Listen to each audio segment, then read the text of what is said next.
우리 옆에 계신 분과 우리 축복의 인사 나누겠습니다. 할렐루야, 축복합니다. 7월 첫 주입니다.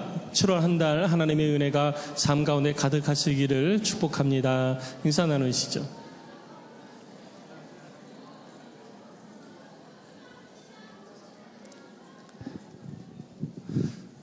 부부끼리 같이 앉아 있으면 이럴 때 이제 화해가 되는 거예요. 아침에 부부싸움했어도. 떨어져 앉더라도 이렇게 가까이 떨어져서 왔더라도 다른 차 각각 타고 왔더라도 이럴 땐 같이 앉으셔야 됩니다. 자, 우리 한 가지 더 오늘은 한 가지 더 나누겠습니다. 내게 있어서 감사 그러면 가장 먼저 생각나는 거 있죠.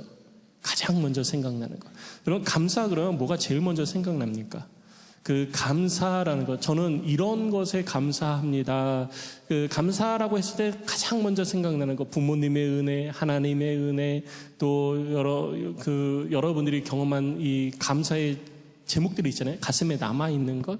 특히 2025년 지난 1월부터 6월까지의 삶을 돌아보면서 내가 가장 감사했던 것, 탁 떠오르는 거 있잖아요. 저는 이것 때문에 너무 감사했어요 라고 하는 것을 우리 옆에 계신 분과 함께 나누도록 하겠습니다. 자, 옆에 계신 분 바라보면서 가족끼리 있으면 참 어색한가요? 아니요, 왜 어색해요? 자, 우리 옆에 계신 분 인사 나누고 함께 나누겠습니다. 저는 이것 때문에 2025년 정말 감사했습니다. 이렇게 고백해 보시죠. 이창훈 집사님 날 쳐다보지 말고 옆에 집사님. 두 분이 넘으면 세 분씩 하셔도 괜찮아요. 꼭 두 분씩만 안 하셔도 됩니다. 야, 바울이하고 시영이도 니네 둘이 먼 산 쳐다보고 있어, 왜?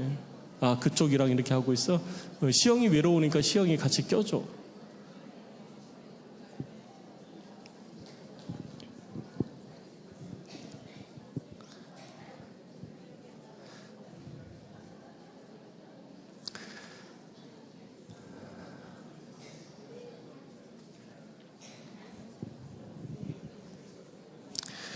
네. 감사 그러면 참 많은 일들이 우리 가운데 떠오릅니다. 일생에 있어서 감사한 것, 또 잊지 못하는 감사의 내용들이 있죠. 우리 아까 함께 찬양한 것처럼 하나님의 은혜, 생각만 해도 정말 감사하고 눈물이 납니다. 하나님의 은혜를 생각했을 때 맹맹하고 아무런 느낌이 없는 사람은요, 수상한 사람이에요. 수상한 사람 되면 안 됩니다. 하나님의 은혜만 생각해도요, 가슴이 이렇게 두근거리고 눈에서 눈물이 찡해지대요.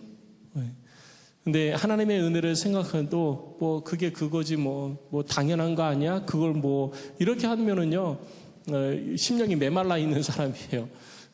그래서 항상 하나님의 은혜에 대해서 내가 고백하고 또 눈물로 하나님 앞에 나아가는 복된 심령들 꼭 되시기를 주의 이름으로 축복합니다.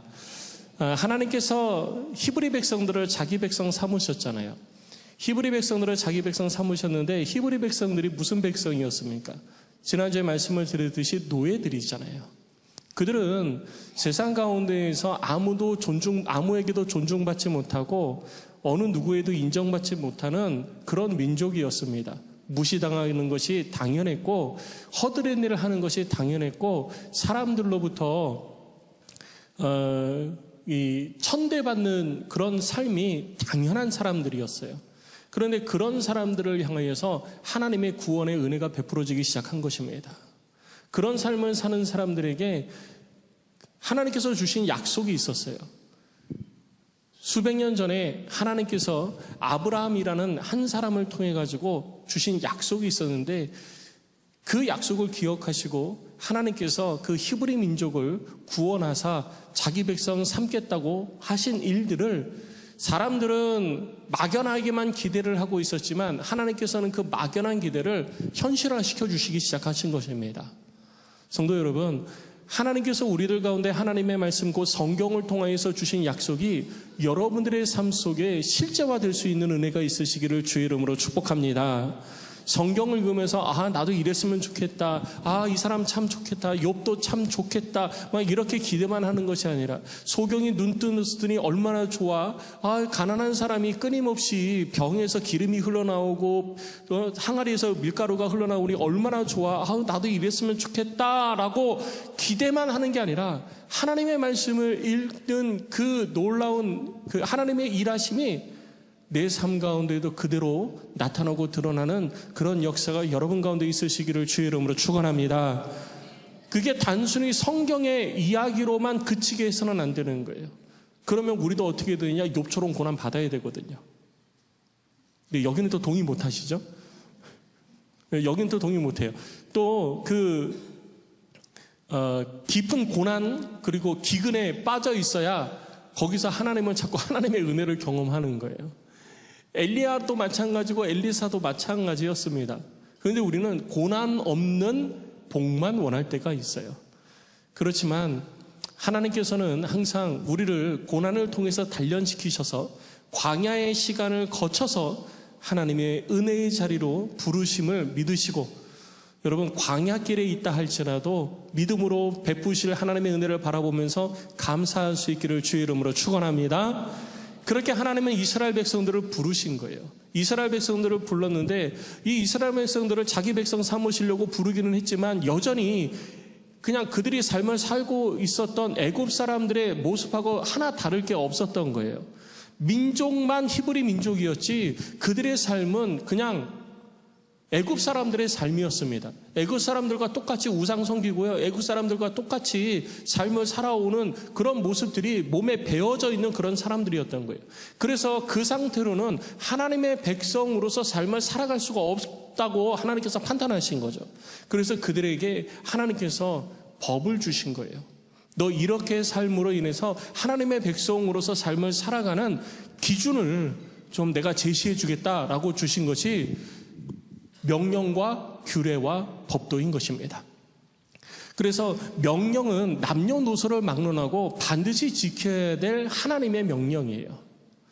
이거는 남자, 여자, 어린아이, 그 다음에 나이든 그 노년에 계신 분들, 이런 분들하고 아무 상관이 없습니다. 그냥 하나님의 백성이면 반드시 지켜야 되는 거예요. 살인하지 말라. 네 앞에 나 외에 다른 신을 두지 말라. 이거는 남녀노소를 불문하고 반드시 지켜야 되는 겁니다. 이것이 명령이에요. 대표적인 명령이 바로 십계명이죠. 그리고 두 번째는 규례가 있는데, 규례는 하나님의 백성이 하나님을 섬김에 따라야 할 규범과 규칙입니다. 그러니까 하나님을 섬기는 거예요. 하나님을 섬기는 방법을 가르쳐 주신 것이죠. 그 이전에는 우상을 섬기는 방법들을 가지고 있었고 우상을 섬기는 것에 익숙해 있었던 거예요. 우상을 섬기는 방법으로 하나님을 섬기면 안 되거든요. 그래서 하나님께서 우상 섬기듯이 나 섬기지 말고 나 여호와를 섬길 때는 너희들 이렇게 섬겨라 라고 가르쳐 주신 것이, 그것이 바로 규례라는 것입니다. 그리고 법도가 있는데, 법도는 하나님의 백성들이 하나님의 백성들 사이에서 지켜야 할 도덕적 규범입니다. 일반적 인간 윤리가 아니라 하나님의 백성으로서 지켜야 될 도덕적 규범이라는 거예요. 그래서 이 도덕적 규범 아래에 사회가 형성되어지게 되는 것입니다. 그래서 하나님께서는 이 명령과 규례와 법도를 통해 가지고 하나님의 백성들의 삶을 이렇게 틀을 만들어 주신 거예요. 바운드리를 이렇게 형성해 주신 것이죠. 너희들 이 안에서 이렇게 살아야 돼 라고 가르쳐 주신 것입니다. 그 가르쳐 주신 것 중에 하나님께서 말씀하신 것이 뭐가 있냐면요, 너희 모든 남자는 1년에 3번 여호와 앞에 나와서 너희를 보이라 라고 한 것이 있습니다. 매일 하나님 앞에 제사도 드리고 제물도 드리고 하지만 특별하게 구별해가지고 하나님 앞에 나와서 제사를 드려야 될 때가 있다라고 말씀해 주신 거예요. 그것이 뭐냐 하면 1년에 3개의 절기를 하나님께서 주신 것입니다. 그 첫 번째가 바로 무교절이에요. 무교절은 출애굽 전날 밤 무교병을 먹으면서 누룩을 넣으면은 빵을 발효를 해야 되니까 시간이 걸리잖아요. 그런데 하나님이 너 가! 출발! 그러면 바로 출발해야 되는데 그럼 굶고 가야 되는 거예요. 그러면 하나님의 명령을 따라갈 때에도 체력이 약해가지고 못 가는 거죠. 제가 그러죠. 체력이 곧 영역이다. 체력이 있어야 기도도 하고, 체력이 있어야 성경도 보고요, 체력이 있어야 전도도 하는 거예요. 죄송합니다, 우리 어르신들. 여기 노 권사님들 계시는데, 권사님들 지금 나이 드시니까 기도하고 전도하고 성경 읽고 하는 것도 예전처럼 만만치 않으시죠? 왜? 눈이 침침해지니까. 지금은 바빠서, 젊은 사람들은 지금은 바쁘니까 조금 은퇴하고 조금 나이가 들면 그때 내가 더 열심히 해야지. 여러분, 더 열심히 안 돼요. 더 열심히 안 됩니다. 지금 해야지 되는 거예요. 그래서 하나님께서 이스라엘 백성들에게 출발! 그러면은 뒤도 안 돌아보고 딱 출발할 수 있도록 준비를 시키는 거죠. 그래서 빵을 먼저 먹고 준비를 하고 있으라는 거예요. 체력을 딱 가지고 있으라는 거예요. 그때 주신 게 뭐냐? 바로 무교병이라는 거죠. 무교병과 그리고 쓴나물, 이것저것 따지지 말고 주위에 있는 거 먹으라는 거예요. 쓴나물 먹으면서 출애굽을 준비하고, 하나님께서 어린 양을 잡아서 우슬초에 그 피를 적셔서 히브리 민족의 백성들마다 이 문지방에 피를 바르게 했잖아요. 그리고 천사들이 그 피를 바른 집은 넘어가면서 마지막 10번째 재앙, 그 집안에 있는 가축으로부터 시작을 해가지고 저 천한 사람의 가축으로부터 시작해서 왕궁의 바로의 아들까지 초태생은 다 죽입니다. 그렇게 할 때 이스라엘 곧 히브리 백성들의 집에서만 어느 누구도 죽지 않고 가축도 죽지 않은 역사가 벌어집니다. 이것을 기념하는 날이 바로 무교절이에요. 그래서 이 날은 다른 말로 우리들이 유월절이라고도 하는 것입니다. 하나님께서 내 백성으로 선택하고 그것을 확증해 주신 날이라는 거예요. 그래서 그날은 모든 백성이 하나님 앞에 나와라 라고 말씀하신 겁니다. 그리고 두 번째는 77절이 있습니다.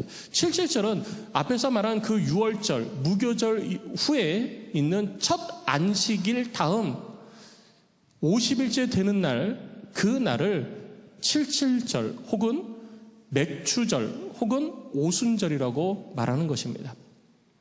그래서 우리들이 오순절 성령 강림 사건이라고 표현하잖아요. 오순절 성령 강림 사건은 유월절 이후 49일이 되어지는 날, 그러니까 안식일 지나서 49일이 지난 그 다음 날, 그 날이 바로 오순절이 되는 거예요. 그날 성령 세례가 임했던 것입니다. 예수님께서 유월절 어린 양으로 십자가에서 죽으셨잖아요. 그러니까 유월절 어린 양으로 십자가를 지고 죽으신 다음에 성령 세례가 언제 임했느냐? 오순절에 임한 거예요. 그러니까 이스라엘 하나님의 예수님의 제자들과 120여 명의 사람들이 도대체 얼마 동안 마가의 다락방에 모여서 기도했겠어요? 성령 세례를 기다리면서 기도했겠어요? 최소한 40일 50일상을 기도했다라는 얘기예요. 그런 간절한 기도가 하나님의 손을 움직이는 것이고 하나님의 응답을 경험하게 하는 것입니다. 그리고 세 번째는 초막절이 있는데, 이 초막절은 출애굽 후 광야 40년 동안 지켜주시고 약속의 땅에서 첫 수확을 거두게 하신 하나님의 은혜를 기념하는 절기로서 수장절 혹은 장막절이라고도 표현하는 겁니다. 조금 더 자세한 얘기는 그 절기 때에 드리기로 하고요. 오늘은 특히 77절 혹은 맥추절이라고 이야기하는 이 절기이기 때문에 이 날에 대해서 우리들이 조금 더 집중적으로 살펴보도록 하겠습니다. 이 날은 한 해에 농사 짓는 가운데에 첫 번째 곡식 추수를 하게 되어진, 그러니까 완전한 추수가 아니라 첫 곡식 추수를 기념해서 하나님 앞에 우리가 올해도 하나님의 은혜로 말미암아 이렇게 추수를 시작하게 되어졌습니다라고 감사함으로 하나님 앞에 나와서 주를 예배하는 날이 바로 77절이 되어지는 거예요. 맥추절이 되어진다는 거죠. 그럼 성경은 오늘 우리가 아까 세 군데 본문을 읽었는데요. 그 세 군데 가운데 첫 번째 읽은 본문을 보면 너희는 맥추절을 지키라라고 하나님께서 명령을 하셨습니다. 하나님께서 명령을 하신 그 맥추절, 성경은 하나님의 사람들은 맥추절을 어떻게 지키라고 말하고 있는지 우리 잠시 성경을 같이 한번 읽어보도록 하겠습니다. 우리 화면을 보시면서 성경을 읽는데요. 먼저 맥추절을 지키는 방법에 대해서 민수기 28장 26절로 31절에 기록이 되어져 있습니다. 우리 같이 한번 읽겠습니다. 시작. 77절 처음 익은 열매를 드리는 날에 너희가 여호와께 새 소제를 드릴 때에도 성회로 모일 것이요 아무 일도 하지 말 것이며 수송아지 2마리와 순양 1마리와 1년 된 순양 7마리로 여호와께 향기로운 번제를 드릴 것이며 그 소재로는 고운 가루에 기름을 섞어서 쓰되 수송아지 1마리마다 10분의 3이요 순양 1마리에 10분의 2요 어린 양 7마리에는 어린 양 1마리마다 10분의 1을 드릴 것이며 또 너희를 속죄하기 위하여 순염소 1마리를 드리되 너희는 다름없는 상번제와 그 소제와 전제 외에 그것들을 드릴 것이니라. 이것이 맥주절에 하나님의 사람들이 하나님께 제사를 드릴 때 준비해서 드리는 제물의 내용들과 방법에 대해서 기록하고 있는 거예요. 굉장히 디테일하게 아주 자세하게 되어 있죠. 하나님은 우리가 이렇게 하나님을 아주 그냥 흠 없이 섬기기를 원하시는 거예요. 레시피가 하나님이 너 제사 드릴 때 이렇게 가르쳐 주시는 레시피가 이렇게 정확하게 우리들 가운데 주어져 있습니다. 그러니까 신앙생활은 내 뜻을 따라서 대충대충 하는 게 신앙생활이 아니에요. 주를 섬기는 데 있어서도요, 하나님께서 주신 아주 구체적인 레시피를 따라서 성경에 기록되어져 있는 하나님의 레시피를 따라서 우리는 신앙생활을 해야 되는 것입니다. 그리고 한 군데 더 보겠습니다. 우리 신명기 말씀 두 번째, 맥주절을 지키는 두 번째 방법에 대해서는 신명기 16장 9절로 12절 말씀에 기록되어져 있어요. 우리 같이 읽어보겠습니다. 시작. 7주를 셀지니 곡식에 낫을 대는 첫날부터 7주를 세어 내 하나님 여호와 앞에 7일절을 지키되 내 하나님 여호와께서 네게 복을 주신 대로 네 힘을 헤아려 자원하는 예물을 드리고 너와 네 자녀와 노비와 네 성중에 있는 레위인과 및 너희 중에 있는 객과 고아와 과부와 함께 네 하나님 여호와께서 자기의 이름을 두시려고 택하신 곳에서 네 하나님 여호와 앞에서 즐거워할지니라. 너는 애굽에서 종되었던 것을 기억하고 이 규례를 지켜 행할지니라. 맥주절을 주시고 지키라고 한 이유는요, 오늘 신명기 16장 12절 말씀을 보니까 내가 과거에 어떤 사람이었는지, 내가 과거에 어떤 존재였는데 지금 하나님의 은혜로 말미암아 지금 어떤 변화가 있었는지 이걸 기억하라는 거예요. 이게 내 힘으로 되어진 게 아니잖아요. 하나님께서 이스라엘 백성들을, 히브리 민족을 출애굽시키는 그 과정 속에 있는 10가지 재앙들, 그리고 출애굽하면서 하나님으로부터 받은 은혜, 곧 홍해가 갈라지는 은혜, 바위가 터져서 물이 쏟아지는 은혜, 쓴물이 단물로 바뀌는 은혜, 수많은 민족들로부터 위협을 당하지만 그 모든 위협들 가운데서 지켜주신 은혜, 이 모든 것들이 하나님의 은혜라는 거예요.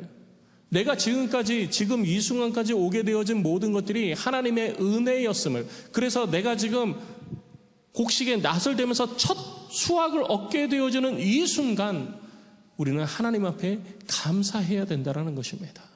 그 어느 것 하나 하나님께서 우리를 향하여 베풀어 주신 것이 없었으면 아무것도 되어지지 않은 거예요. 하나님께서 아브라함에게 약속을 주시지 않았으면 이런 일이 있을 수도 없었고요. 하나님께서 애굽 땅에서 노예 생활할 때, 종으로 살아갈 때 하나님께서 10가지 재앙을 통해서 그들을 구원해 주시지 않았으면 아무 소용이 없었습니다. 그러면 하나님의 은혜로 말미암아 그들은 늘 즐겁고 행복한 삶을 살았습니까? 아니에요. 여러분 가만히 생각해 보십시오. 하나님께서 애굽 땅에 10가지 재앙을 내리실 때에도 이스라엘 백성들에게 고난이 없었어요? 고난이 있었잖아요. 히브리 민족들에게도 고난이 있었습니다. 모세가 가가지고 처음에 내가 바로 만나서 내가 해결해 줄게, 하나님이 나를 보내셨으니까 내가 해결해 줄게 라고 갔는데 오히려 일하는 게 더 많이 늘어나 버렸잖아요. 잘 될 줄 알았죠. 하나님이 보내셨다고 그러니까 잘 될 줄 알았죠. 근데 일하는 게 더 많아졌어요. 생산량이 더 많이 늘어났어요. 식사량도 줄어버렸어요. 원망하고 불평하기 시작을 했습니다. 그렇지만 원망과 불평 가운데에서도 하나님은 하나님의 일을 하기 시작했고요.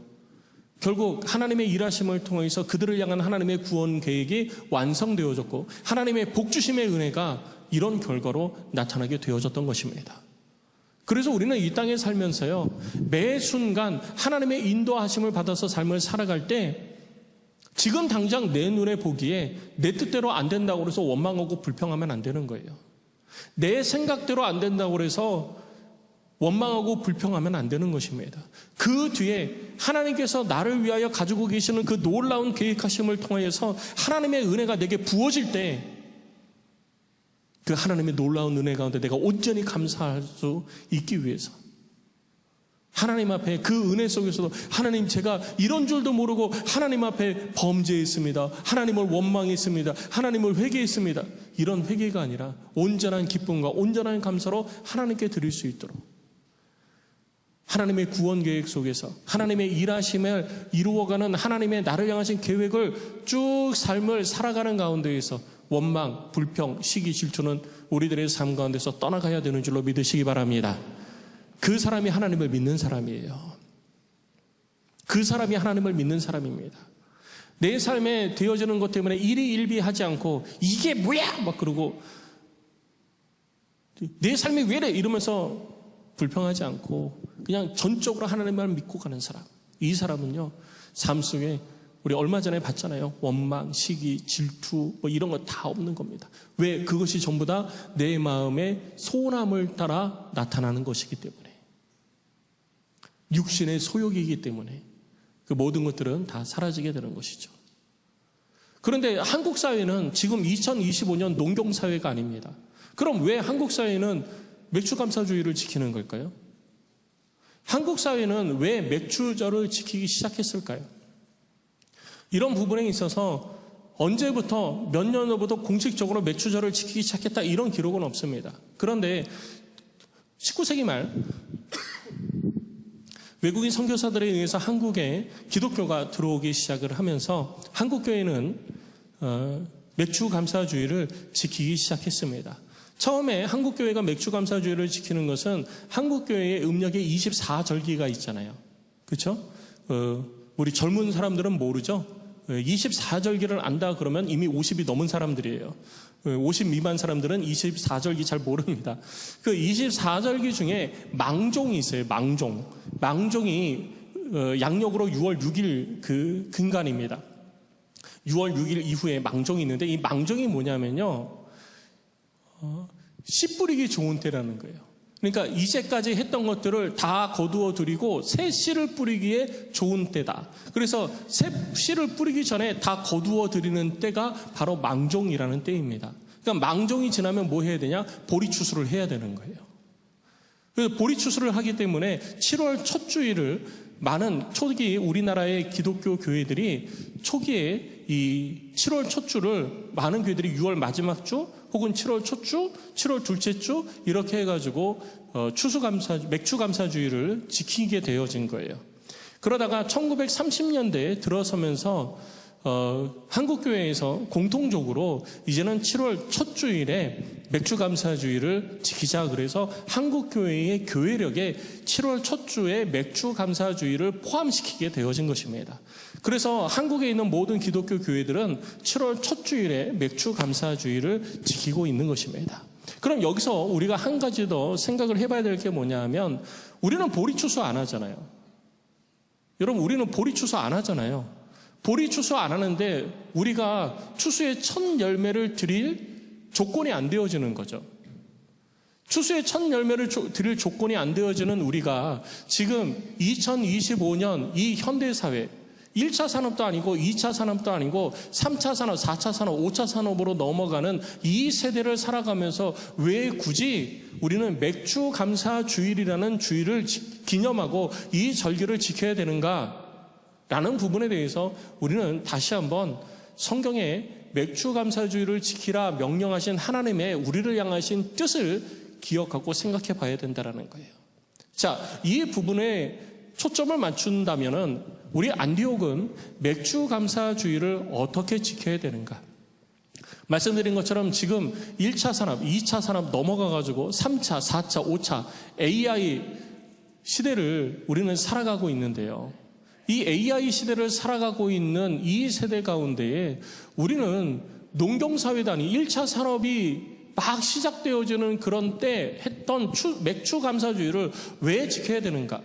그리고 우리는 그 맥주감사주의를 지키라 명령하신 우리를 향하신 하나님의 뜻을 우리들의 삶 속에 어떻게 적용해야 되는가? 라는 부분에 있어서 우리들이 함께 살펴볼 때 먼저 첫 번째 우리들이 기억해야 될 것이 있습니다. 그것은 뭐냐면 온전히 하나님께 집중해야 된다는 거예요. 하나님께서 절기, 아까도 얘기했듯이 우리 3가지 절기 있었죠. 그 3가지 절기를 하나님께서 주신 이유, 그 내용들을 살펴볼 때 우리가 아까 민수기 내용을 살펴봤었잖아요. 민수기 내용 말씀 집에 가서 다시 한번 읽어보시기 바랍니다. 민수기 말씀에 뭐라고 기록되어 있냐면요, 너희 일을 멈추고 아무 일도 하지 말아라. 절기가 되어지면은 안식일에 하루 예배를 드리는 것이 아니라 하나님 앞에 나오는 것이 아니라 일주일을 절기를 지킵니다. 그 일주일 절기 지키는 동안에 누구에게 집중해라? 하나님께 집중해라. 지금은 별로 그런 단추가 없는데 옛날 카세트에 보면은요, 저희 아버지가 옛날 그 중동 건축붐이 일어날 때, 그때 이제 중동 건축붐의 이 건축의 역사로 일을 하셨어요. 이 일을 하시는 분 중에 한 분입니다. 한국으로 들어오실 때마다 뭔가를 하나씩 사가지고 오셨어요. 그 신기한 것들이 되게 많았어요.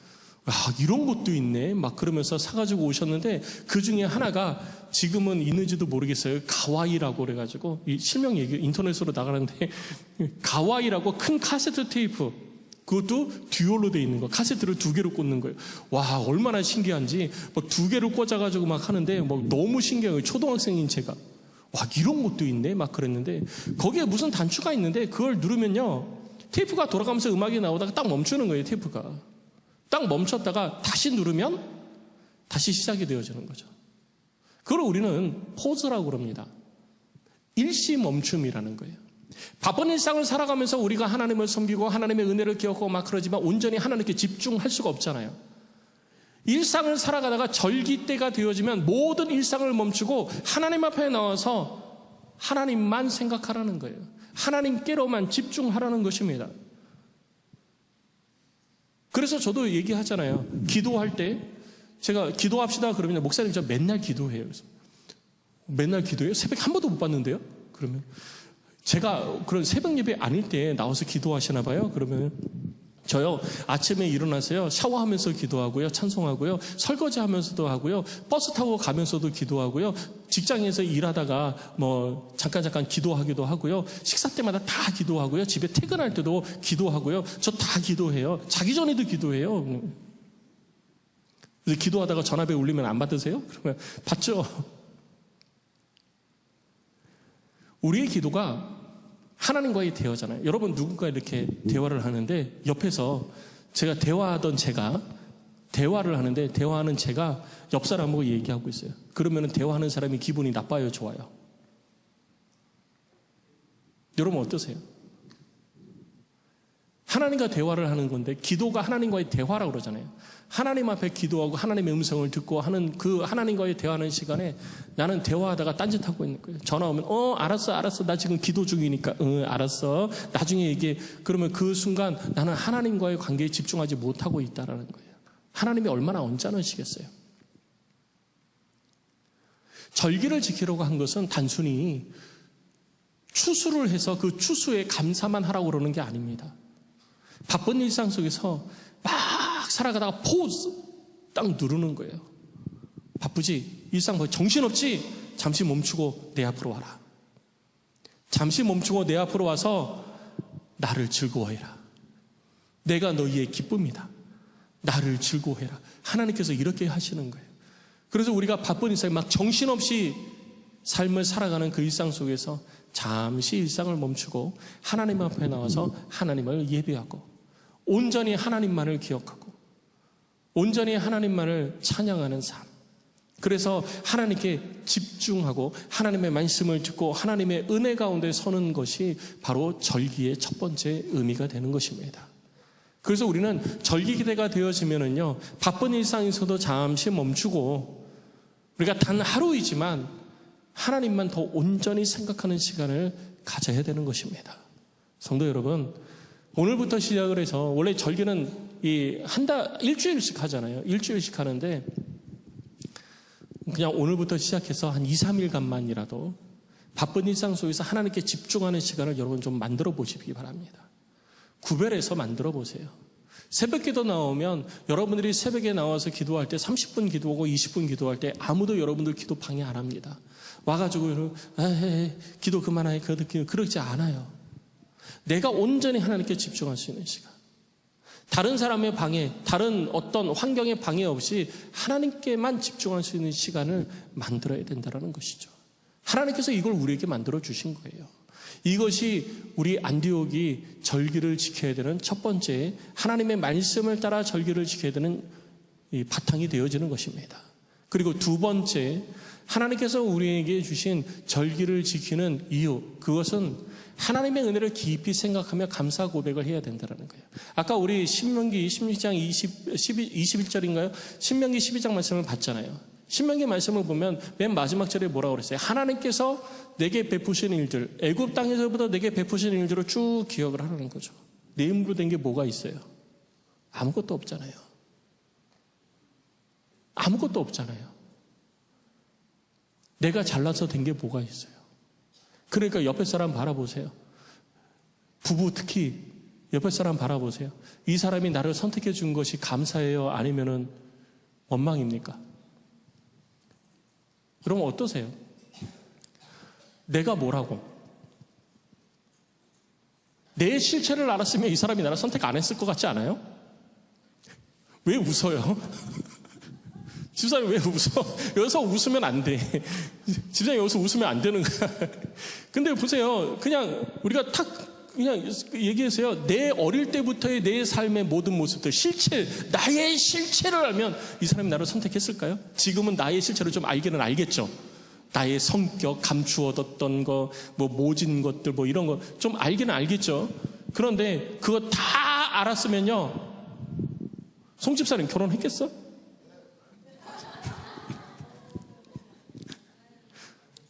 아유.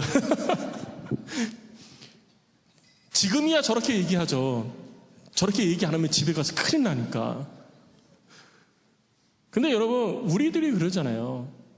다 알았으면요, 안 했을지도 몰라요. 그러니까 내가 지금 삶을 살아온 이 모든 것, 내가 한 것 같지만, 나의 힘으로, 나의 원함으로, 나의 능력으로 된 것 같지만, 이 모든 것들이 나의 능력이 아니라는 거죠. 그래서 우리 신명기 16장 12절이잖아요. 맨 마지막 밑에 줄 우리 같이 읽어볼까요? 시작. 너는 애굽에서 종되었던 것을 기억하고 이 규례를 지켜 행할지니라. 아무것도 아니었던 나, 그거 기억하라는 거예요. 나 아무것도 아니었잖아요. 나 정말 지옥 갈 수밖에 없는 존재였잖아요. 내가 뭐라고요? 내가 한 게 뭐가 있다고? 내가 주를 위해서 한다고 그렇게 열심 내고 하는 것도 예수를 만난 다음에 한 거지. 예수를 만나기 전에는 내가 어땠는데요? 아무것도 아니었잖아요. 그래서 우리는요, 내 삶 가운데 지금의 내가 있는 것 그 자체, 그냥 내가 지금 숨을 쉬고 살아가는 것도 은혜요 감사구나. 하나님 앞에서 이 고백이 돼야 되는 거예요. 당신이 있어서 감사합니다. 나를 선택해 주셔서 감사합니다. 나와 결혼해 주셔서 감사합니다라고도 하지만 하나님 앞에 감사해야 되는 거예요. 그리고 내 남편, 내 옆에 있을 수 있도록 인도해 주신 분이 하나님이시잖아요. 그래서 하나님께 감사해야 되는 거예요. 내 아내가 내 옆에 있는 것에 대해서 하나님께 감사해야 되는 거예요. 그런데 우리는 아내한테만 감사하죠.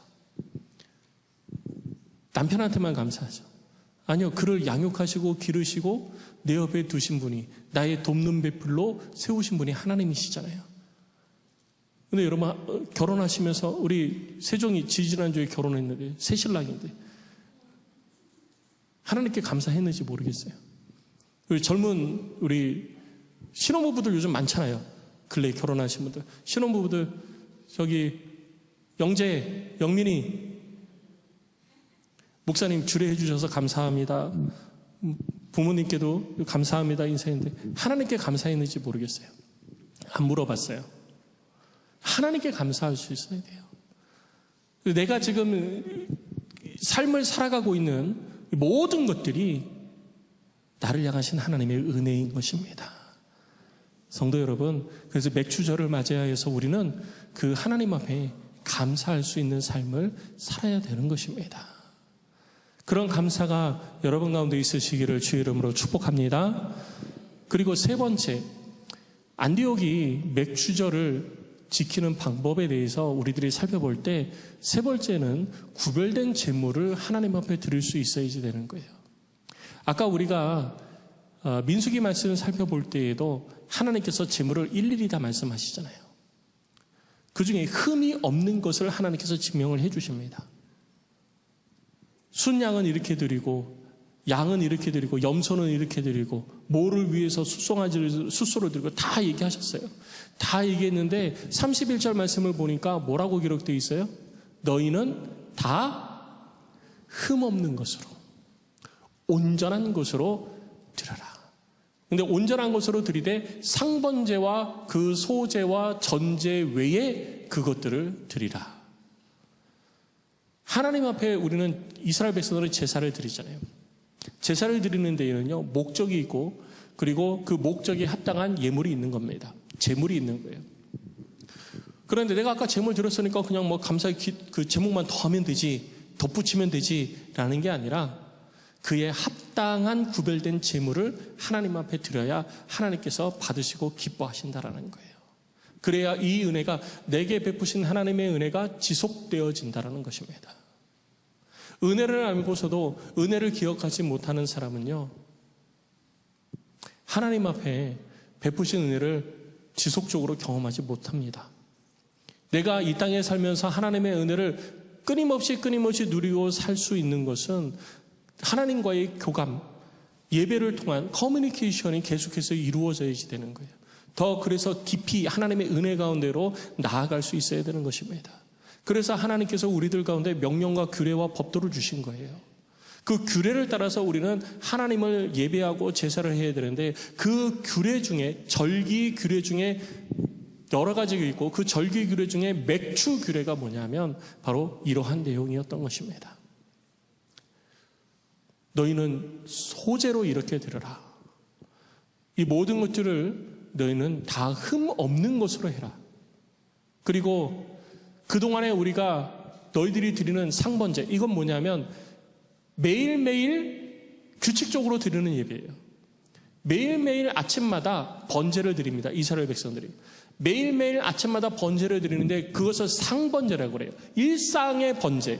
근데 그 상번제 말고, 그리고 소제도 드리잖아요.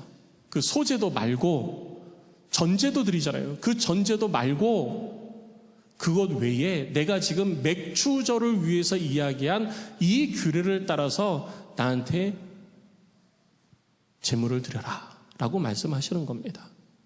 그 말은 뭐냐면 잊지 말라는 거예요. 잊지 말라는 거죠. 여러분, 우리가 예물을 준비할 때, 그래서 제가 그런 거예요. 예물을 준비할 때 구체적으로 좀 기록을 해라. 기록해서 내가 곱씹어 보라는 거죠.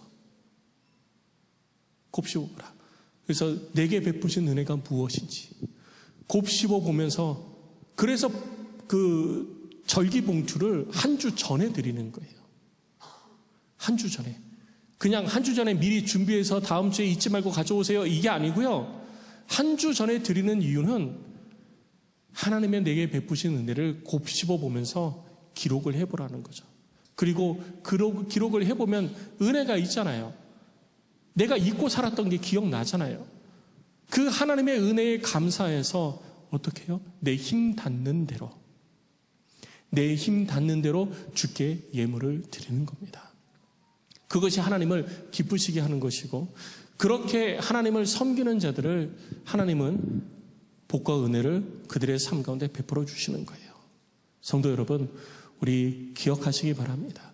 지금 1차 산업, 2차 산업 넘어가고 3차, 4차, 5차 산업이 되어진다고 해서 성경의 의미가 사라지는 것은 아니에요. 하나님께서 왜 그들에게 맥주절을 지키라고 했는지, 만약에 하나님께서 지금 우리에게 새로운 규례를 주신다 하면요, 지금 상황에 맞게 규례를 주시되 그 규례 중에는요, 이와 같은 의미가 그대로 들어갈 것입니다. 이것 때문에 규례를 주신 것이니까. 그런데 이러한 규례는요, 맥주절이 되어졌든지, 곧 77절이 되어졌든지, 수장절이 되어졌든지, 무교절이 되어졌든지 다 똑같아요. 다 똑같아요. 이게 다르지 않습니다. 그만큼 하나님께서는 절기를 중요하게 여기고 계시는 거죠. 그리고 그 절기 때가 되어지면 내게 베푸신 은혜를 따라 내 주변의 고아와 과부와 나그네, 객, 이 사람들을 함께 불러서 즐거워하라고 말하는 것입니다. 왜? 너희들이 예전에 노예로 살 때, 종으로 살 때 너희들이 아무것도 할 수 없을 때 내가 너희들에게 베풀어 주지 않았느냐. 그러니까 너희들 주변에 아무것도 할 수 없는 사람들, 그런 사람들에게 너희가 좀 베풀어 줘라. 너희에게 내가 베푼 은혜를 가지고 너희 주변에 있는 사람들에게 베풀어서 그들로 하여금 너희로 은혜를 입게 해라 라는 얘기예요. 맥주절을 맞이하여서 다시 한번 우리 주변을 돌아볼 수 있는 마음에 은혜가 있으시기를 바랍니다. 그리고 내가 하나님 앞에 하나님이 기뻐하시는 맥주절, 하나님이 기뻐하시는 맥주감사주일, 그 주간을 보내기 위해서 여러분 스스로 다시 한번 하나님의 은혜 가운데 설 수 있는 그런 시간들을 가지시고 삶에서 구별해서 하나님께 집중하는 시간을 가지셔서 하나님 앞에 예배하는 우리 모두가 되기를 주의 이름으로 축복합니다. 우리 시간 함께 우리 찬양할 텐데요. 우리 아까 제가 말씀드렸죠. 숨을 쉬는 것도 뭐라고요? 감사. 제가 요즘 그거 느낀다고 그랬잖아요. 제가 숨을 쉬는 것도 감사라고 제가 얘기를 했었잖아요. 저는 자다가 숨이 자꾸 멈추는 것이 그럴 수도 있지라고 생각했어요. 제가 예전에 직장을 다닐 때 직장에서 캠핑을 가서 야유회 겸 해서 사원들이 다 이렇게 하잖아요. 1년에 한 번씩 갔어요. 한탄강변에 텐트를 쫙 쳐놨는데요. 저희 회사 선배들이 요 텐트는 저기다가 따로 쳐야 돼? 그러더라고요. 하나만. 그래서 저는 왜 그런지 몰라서 거기 하나만 치래요. 그래서 하나만 쳤어요. 그리고 우리는 다 이쪽에다 텐트 치면 돼. 그래서 이쪽에다 쳤어요. 누가 있는지 몰랐어요. 나중에 보니까 사장님이 거기 주무시는 거예요. 왜 그러면 사장님 옆에 있어야죠? 그랬더니 코를 얼마나 고는지 텐트가 정말 들썩들썩 한다는 얘기가 이해가 되더라고요. 근데 그보다 더 제가 놀란 거는요. 그때 당시 코를 고는데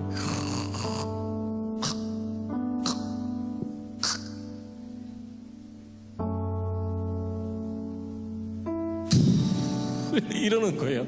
이게 밤새도록 계속되는 거예요. 와, 대단하시다. 그러니까 직원들이 다 긴장해 있는 거예요. 근데 그걸 제가 사장이 되고 제 아내가 직원이 돼버렸더라고요. 근데 요즘 숨 잘 쉽니다. 숨 쉬는 게 감사하더라고요, 진짜. 제가 느끼고 있어요. 오늘 숨을 쉬는 것도 감사고 하나님의 은혜 가운데 삶을 살아가는 것도 감사이지 않나. 그 마음 가지고 우리 함께 찬양할 텐데요. 우리 다 같이 일어나서 찬양할게요. 다 같이 일어나셔서 옆에 가족들 계시면요, 손 잡으세요. 손 잡으시고 얼굴 한번 쳐다보세요. 눈 한번 마주쳐 보세요. 그리고 가족들 없어도 이렇게 손 좀 잡으세요. 손 좀 잡으시고 여호와께 감사하라. 나는 무엇에 감사하고 있고 어떤 것에 감사하고 있는가. 여러분 스스로 돌아보면서 우리 함께 찬양하고 말씀을 기억하면서 우리 함께 기도하십시다. 하나님, 내가 감사합니다. 주님께 내가 감사합니다. 우리 함께 찬양하고 기도합니다.